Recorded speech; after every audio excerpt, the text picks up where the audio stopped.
J'ai reçu la déclaration de l'UVAM, que je trouvais très bien faite, et je me suis permis d'y répondre d'ailleurs, en signe de soutien, mais en ajoutant, mais à partir de là, qu'est-ce qu'on fait, hein, parce que c'est bien de protester, enfin, de dire, ou de descendre dans la rue, etc., mais c'est aussi la question que tu posais d'un plan d'action. Alors c'est un petit peu la deuxième partie où je voudrais relancer autour de notre table.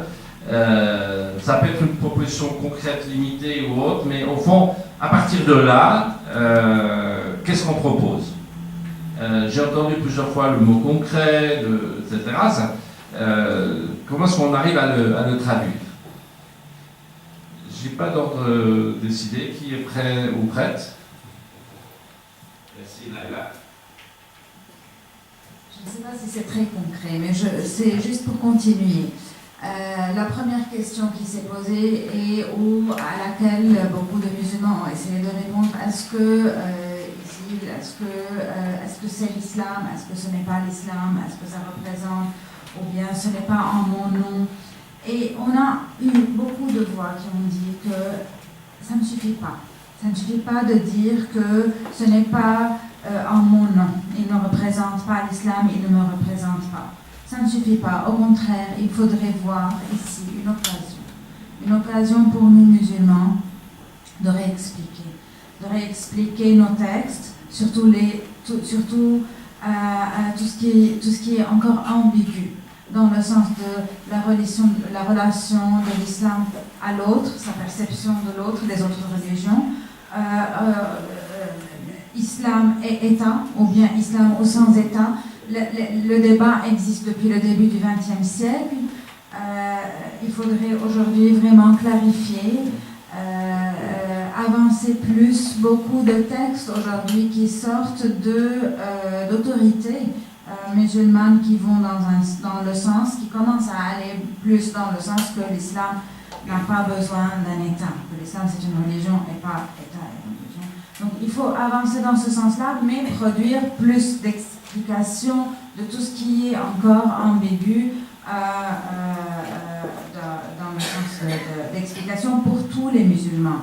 Parce que la force de groupe, bon, je ne dirais pas Daesh ou ISIS, mais avant même, donc avec Al-Qaïda, leur force c'était qu'ils avaient pris des réponses très très simples. Là où c'est ambigu, là où le discours musulman traditionnel est ambigu, ceux-là, ils ont pris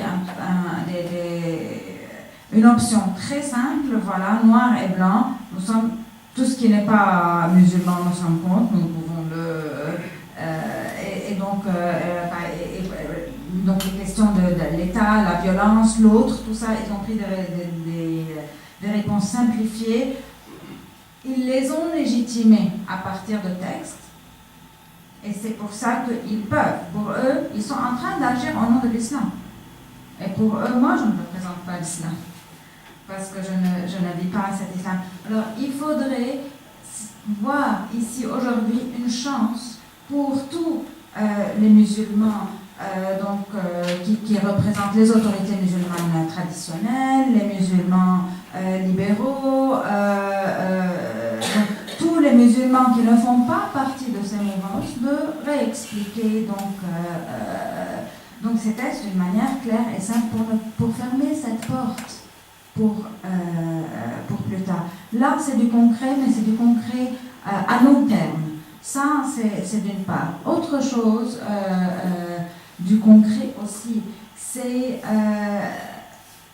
essayer de, peut-être, Fadi tout à l'heure, il a mentionné cet homme qui s'est mis, lui, face à celui qui portait la bombe, et donc qui a fait un acte de solidarité. Il est mort mais pour les autres, pour sauver les autres. Donc, essayez de montrer ces actes de solidarité interreligieux, interculturels. Peut-être, en fait, j'ai un film ici, que nous avons fait à Indiana pour montrer la différence, ou pour montrer comment on vit la foi. La différence entre vivre la religiosité en tant qu'identité et la religiosité en tant que foi. et la foi qui me permet vraiment de vivre les valeurs, alors que quand je vis au niveau de l'identité, je risque de perdre les valeurs de ma religion pour protéger cette identité. Et donc, c'est à travers des exemples de 4 personnes qui ont, pendant les moments de guerre, en fait, là où d'habitude les représentants religieux ou bien les personnes qui sont des personnes clés dans leur communauté se referment sur eux et ont un discours plutôt de nous contre les autres, ou bien un discours donc, qui est renfermé sur soi, comment ils ont joué un rôle d'ouverture et pas seulement d'ouverture, de solidarité avec l'autre. Ils se sont soit mis à la place de l'autre, soit sont allés vivre avec l'autre, soit ont mis leur propre vie en péril pour sauver l'autre qui était donc la victime à ce moment-là. Et la troisième chose, mais là c'est vraiment à long terme, c'est la victimisation. Bon, ce n'est pas très clair, mais je vais essayer de le dire. Je pense que la victimisation, quand je me sens victime, je légitime les actes les plus horribles.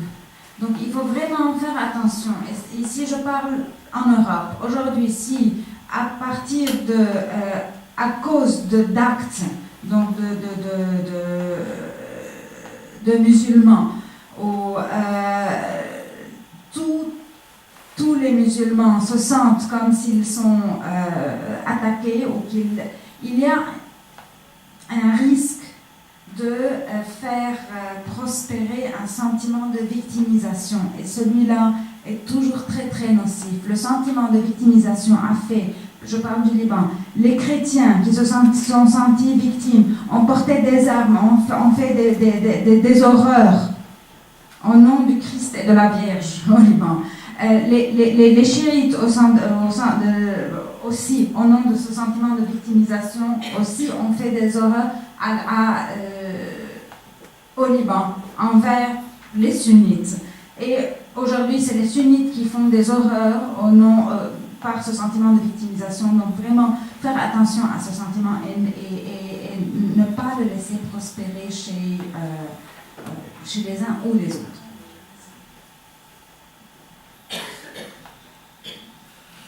Merci. Alors, quelqu'un d'autre? Action? Oui, volontiers, sa foi.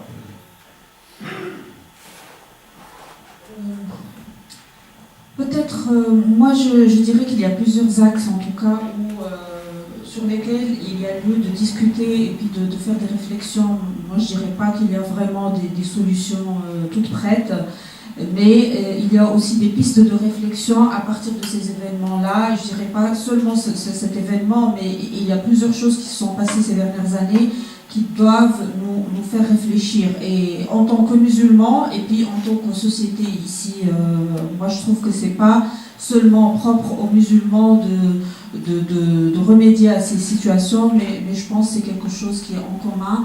La société européenne en général doit comprendre aussi que les musulmans ils font partie de ces sociétés-là, qui sont citoyens ici et qu'ils ont le droit et le devoir aussi de participer et de contribuer à la construction de la société et à faire face à ce genre de problématiques. Ça, c'est une chose indépendamment de notre débat. Mais je trouve aussi qu'il y a deux choses dans l'actualité que nous révèle l'actualité. C'est qu'il y a d'une part une instrumentalisation de la peur, c'est-à-dire que des médias ou bien des politiques utilisent en fait ce genre d'événements pour diaboliser les musulmans, diaboliser l'islam, et puis exagérer les choses, et puis de vraiment donner une image encore pire de la situation. Et ça augmente aussi chez les musulmans le sentiment d'être victime des amalgames, des préjugés, et encore d'être diabolisés. De l'autre côté aussi, il y a l'instrumentalisation de la religion par des gens qui utilisent la religion, l'islam ou autre, pour justifier leurs actions, pour donner raison à leur radicalisation ou à leurs idées extrémistes. Et là aussi, je pense qu'il y a un travail à faire. Et dans ce sens-là, moi, je trouve que les musulmans, de notre côté, on doit faire notre autocritique par rapport à ces idées qui sont en train de se propager parmi la jeunesse ou bien à travers des réseaux actuellement qu'on ne peut pas contrôler. Donc il faut réaliser que toutes les religions maintenant ne peuvent pas contrôler leurs fidèles à cause de cette technologie qui nous dépasse tous. Donc ces réseaux sociaux, c'est Internet, donc les jeunes d'aujourd'hui, c'est de là en fait qu'ils apprennent leur religion, ils apprennent tout en fait sur la vie, et ça c'est un danger véritable, donc on ne peut pas le nier. Donc ça dépasse vraiment les musulmans, ça dépasse les chrétiens, ça dépasse tout, donc ça nous dépasse tous. Ça c'est d'un côté. D'un autre côté, moi je trouve que aussi les sociétés européennes ont besoin aussi de faire leur autocritique, dans le sens où il y a des questions qui se posent aujourd'hui concrètement, comme l'intégration, comme la citoyenneté, comme la question de l'immigration et les enjeux de la migration. Et je trouve que traiter ces questions-là d'un point de vue sécuritaire est très dangereux. Est très dangereux parce que ça augmente le sentiment aussi chez les migrants, chez les personnes qui s'installent ici, d'être exclus, de l'exclusion, de la discrimination. Et je trouve qu'il faut traiter ces questions au-delà de l'appartenance religieuse et de l'appartenance culturelle de ces gens, et aussi revoir la question du rapport à l'étranger. Prendre ces sujets-là en termes sécuritaires, je trouve que c'est dangereux. Et donc c'est très important aujourd'hui que les autorités, comme les politiques, comme les religieux, comme la société civile, prennent conscience de ça, qu'il ne faut pas traiter ces sujets d'un point de vue sécuritaire, mais aller au-delà et trouver des solutions sociétales, des solutions avec d'autres moyens.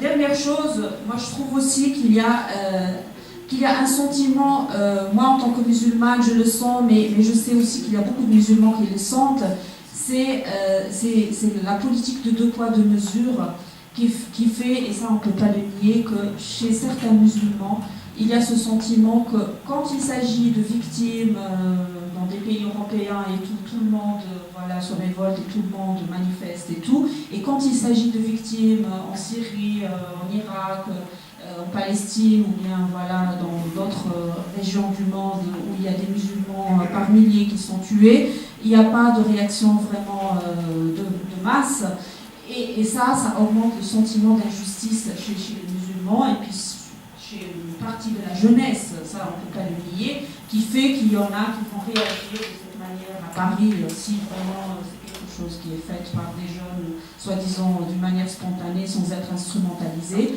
ou manipulés. Donc il faut réfléchir à tout ça, et moi je pense que notre rôle en tant qu'association, la société civile, elle a un grand rôle à jouer. En tant que religieux, nous faisons notre travail, mais ce n'est pas toujours suffisant, donc il faut vraiment faire un travail auprès des jeunes, pas seulement les adultes, mais les jeunes, ils ont besoin d'encadrement, ils ont besoin qu'on les comprenne. Qu'ils soient musulmans ou non, je pense que c'est une génération qui est différente de notre façon de penser les choses, et il faut réaliser ça. Il faut changer les manières de traiter ces questions pour aller de l'avant et pour faire face à long terme, parce qu'on ne peut pas résoudre ces problèmes à court terme. Je voulais reprendre un exemple concret. J'ai eu la chance, faisant partie des deux églises, d'une des deux églises reconnues ici dans le canton de Vaud, de droit public, et l'église catholique romaine, avec l'église évangélique réformée vaudoise. Je cite souvent cet exemple des visites de classe. J'en ai parlé l'autre jour aux 10 ans du groupe de Moudon, mais ça me paraît important. Madame Anne-Catherine Lyon avait fait une directive demandant qu'au moins tous les 2 ans, une classe dans le canton de Vaud, dans le primaire, soit visitée par les religieux.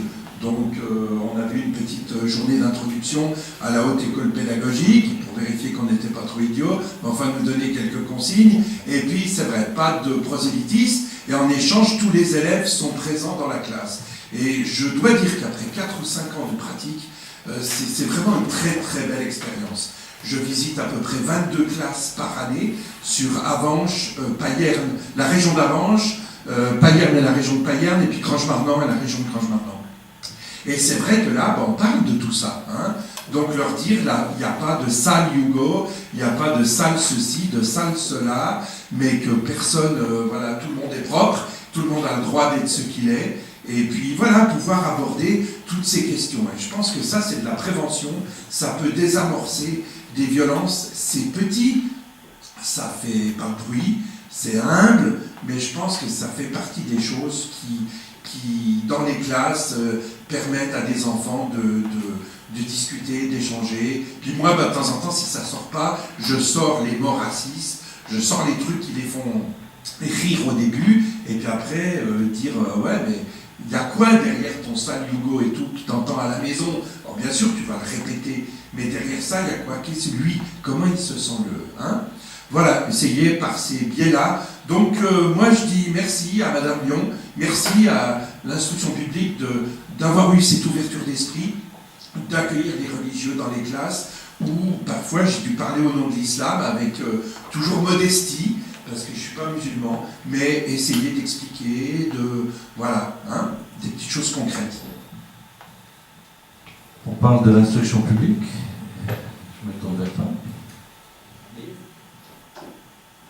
Oui, alors en tout cas, on voit qu'il y a certainement de gros enjeux avec les jeunes, et évidemment que l'école a son rôle à jouer. Donc, tu demandais des actions concrètes, alors je dirais que, en tout cas, moi, ça me conforte. Je dirais que ça me conforte vraiment dans ce qu'on fait, parce qu'effectivement, nous, on essaie de faire des choses concrètes. On en parlait cet après-midi avec Fatih, notamment, qui très justement disait le dialogue interreligieux, c'est très bien, mais ce qui est intéressant, c'est, j'espère ne pas dénaturer le propos, mais c'est que au-delà du dialogue interreligieux, il y ait des projets, il y a un certain nombre de choses qui se font. Et moi, c'est aussi ce qui m'intéresse. Et puis alors, dans un cadre, évidemment, dans un cadre scolaire, avec la déontologie qui s'impose. Et puis, vous n'êtes certainement pas sans savoir, donc nos projets qu'on mène actuellement, il y a cette double dimension. La discipline s'appelle éthique et culture religieuse, donc il y a cette question de l'éthique. Qu'est-ce que ça veut dire? C'est vraiment cette question du débat éthique, philosophique. On a mené dernièrement justement des projets avec des supports pour se vivre ensemble, où on essaie vraiment, là c'est vraiment, on s'adresse aux tout petits, leur faire comprendre ce que sont les valeurs de respect, de responsabilité, de coopération. Donc c'est vraiment un des enjeux. Je pense qu'il n'y a pas beaucoup de place à l'école où il y a un lieu pour le débat, vraiment un moment pour le débat, où déjà avec des tout petits, on est en train de faire un moyen, en gros c'est les grandes questions des tout petits. Et ils se posent beaucoup de questions, et à cette époque, quand ils ont cet âge-là, c'est vraiment très intéressant, parce qu'ils n'ont pas peur de poser les questions qui dérangent. Donc on s'est dit, autant travailler avec ces tout petits qui sont souvent encore non lecteurs, donc on est du coup dans l'oralité, donc on est en train de faire un moyen pour leur apprendre à parler et à écouter. Parce qu'on a parlé de liberté d'expression, on a parlé de liberté de parole, et je pense qu'elle est en quelque sorte indissociable de la capacité d'écoute. Et puis que c'est deux choses qui sont importantes, et que si on peut travailler avec des enfants tout petits sur cette notion à la fois de je peux prendre la parole, mais j'ai aussi à écouter, et qu'on peut d'emblée leur donner cette culture d'un débat raisonné qui après va être nourri, parce que c'est l'autre pan de la discipline, c'est éthique et culture religieuse au pluriel, donc une approche de la culture, de la pluralité religieuse, mais donc un débat raisonné qui est nourri par la culture, par l'information et l'analyse, tout ça dans une perspective dépassionnée. Je pense que à mon avis, on peut faire un bout de chemin puis donner des outils, des instruments. Voilà, après, moi je ne suis qu'un éditeur, donc il y a des gens après il y a des enseignants. Et puis ça, c'est vraiment alors un des autres enjeux, c'est que la formation des enseignants est primordiale. Et là, je pense qu'il y a encore beaucoup à faire, même si les choses sont en train, vraiment, par rapport à il y a quelques années, sont en train de passablement évoluer, pour aussi que les choses soient claires. Je ne conteste pas du tout, à partir du moment où le cadre est bien défini, que des gens, des communautés puissent ponctuellement intervenir dans un cadre scolaire, mais avec un cadre bien donné. En dehors de ça, je pense qu'il revient vraiment aux enseignants de donner un enseignement des religions avec la perspective d'une école non confessionnelle, si on reprend les termes à la française, laïque. Tu nous invitais à un plan d'action, c'est-à-dire une piste concrète. Plan d'action, c'est peut-être le temps est trop court et c'est trop tôt d'en parler, mais j'ai trois points à proposer. Un, c'est, je pense aujourd'hui, il faut se parler et s'expliquer. Comme on le fait ce soir, mais il faut le faire davantage au niveau de la vie sociale de tous les jours, je pense. Je prends l'exemple de la manifestation à Paris. Elle est tout à fait différente de ce phénomène comment il s'appelle en Allemagne, on a des manifestations. À Paris, je n'ai pas vu des gens qui manifestaient contre l'islam. Mon interprétation, c'est que la plupart des gens ont manifesté contre le despotisme de la religion. Parce qu'en France, les gens se souviennent que la religion, en l'occurrence le christianisme, a pu être despotique. Le catholicisme, mais on en trouve partout, hein. On en trouve partout et dans toutes les confessions et les religions. Et je pense que les Français sont descendus pour dire attention, toute religion peut devenir despotique et donc dangereuse. Et si les Français musulmans ou ceux qui ont manifesté, chrétiens ou non, les Français ensemble se mettent autour d'une table et parlent de la possibilité d'un despotisme religieux et comment ensemble on peut assumer la responsabilité pour faire face à un tel despotisme. Et l'islam aujourd'hui est despotique dans certaines de ses formes. C'est-à-dire aussi, il ne faut pas se voiler la face. Les gens ont peur aussi parce qu'ils voient des exemples. Ils voient des exemples chez nous. Et à la Tunisie, c'est jusqu'à hier que la Tunisie a été le deuxième pays arabe qui reconnaît la liberté de conscience après le Liban. Mais il y a encore 19 pays qui ne reconnaissent pas la liberté de conscience et que si vous changez de religion, vous êtes tué. Vous êtes condamné à mort. C'est-à-dire, il y a des exactions contre la liberté d'expression, mais horribles. En Arabie Saoudite, au Pakistan. C'est-à-dire, il faut aussi voir cela. Et je pense que les musulmans d'ici seraient tout à fait prêts et contents de discuter des déformations de la religion, des déviations dans chaque religion. Et les chrétiens ont des expériences aussi. Ils ont appris à travers l'histoire de comment faire face à cette situation-là. Et donc, à ce niveau-là, se parler, s'expliquer, je dirais, créer des communicants entre les vases des mémoires différents. C'est-à-dire, les Français doivent partager leur mémoire avec les musulmans français qui sont en France aujourd'hui, et vice-versa, parce que j'ai été il y a quelques années ici, c'est une de mes très belles expériences à Neuchâtel, dans une des mosquées de Neuchâtel. J'ai passé 3 heures et demie avec des musulmans, mais à discuter avec eux, moi en tant qu'arabe, mais chrétien, et à les aider à comprendre l'histoire, et à discuter avec eux de l'histoire, du colonialisme, et des rapports entre Occident et monde arabe, islam, et tout cela. Il faut parler de ça parce qu'il y a aussi une mémoire de l'autre côté. Donc créer une mémoire inclusive, je dirais, une mémoire commune, ça aiderait certainement à lire les choses d'une manière moins superficielle peut-être, et plus sérieuse, et plus responsable.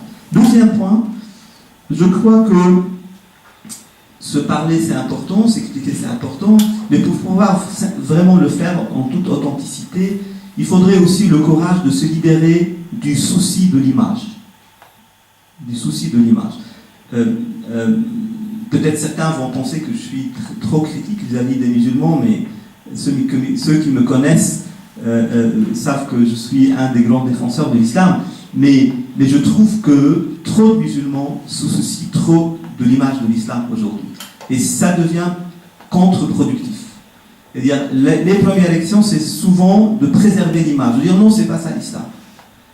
Dire que ce qui s'est passé à Paris, c'est l'islam, et beaucoup le pensent, ou beaucoup se posent la question, si c'est le résultat de l'islam ou pas, c'est une caricature de l'islam. Mais dire aussi que l'islam n'a rien à voir avec tout ce qui se passe dans le monde au nom de l'islam, c'est une caricature aussi. Et c'est une déresponsabilisation. Il faut dire aussi que ça vient de quelque part, ce qui se passe.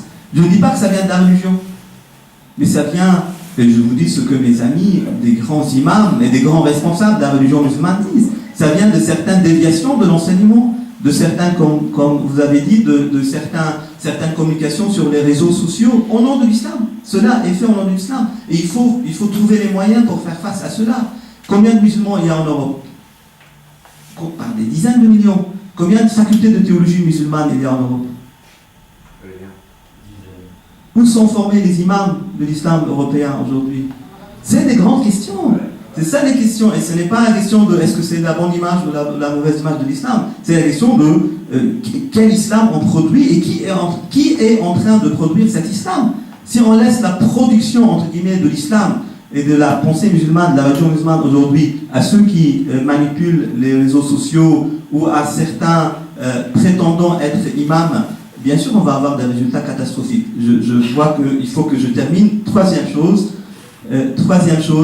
et je dirais concrètement que cela est possible. Pour le deuxième point, nous travaillons avec des imams syriens qui représentent toutes les factions de l'islam syrien, de Jabhat al-Nusra, donc les proches de Al-Qaïda, jusqu'aux plus libéraux. On travaille avec eux tous les jours sur le discours de l'islam et du djihad, et de la violence et de la réponse à l'injustice. Et je trouve qu'on fait des pas énormes, géants, y compris avec les plus extrémistes. Mais il faut prendre au sérieux les problèmes et les traiter. Troisième et dernier point, on ne peut pas avancer sans justice. La justice est la grande valeur. Et justice, je dirais, sans frontières. Quand les gens comptent et pèsent ou ont la même mesure, ou pèsent de la même manière, s'ils sont chrétiens, musulmans, s'ils sont européens ou arabes, ou bien s'ils sont tombés sur un territoire ou sur un autre territoire, à ce moment-là, on pourra bien avancer. Il y a eu 13 journalistes morts à Gaza, plus que ceux qui sont morts à Paris. Il y a des centaines d'enfants qui sont morts à Gaza. Il y a 200 000 Syriens à peu près morts. Il y a des immeubles entiers qui sont disséminés par des barils qui tombent sur eux et qui sont lâchés par le régime qui est censé les protéger. Il y a des aberrations au nom de la charia qui sont être commises en Syrie ou en Irak. Tout cela nous appelle à un sens de justice et de solidarité dans la justice. Tant qu'on a deux poids, deux mesures, tant qu'on a deux discours différents, tant que je considère, quand j'entends qu'il y a eu un attentat, moi chrétien au Liban, en Irak, et je regarde d'abord si l'attentat est contre des chrétiens ou des musulmans, ou si c'est contre des chiites ou des sunnites, ou bien tant que je compte les morts de quel côté, comme on compte les buts dans un match de football, on est très loin d'avancer dans nos problèmes d'aujourd'hui. La justice est une question primordiale, et c'est pour cela que je termine là-dessus.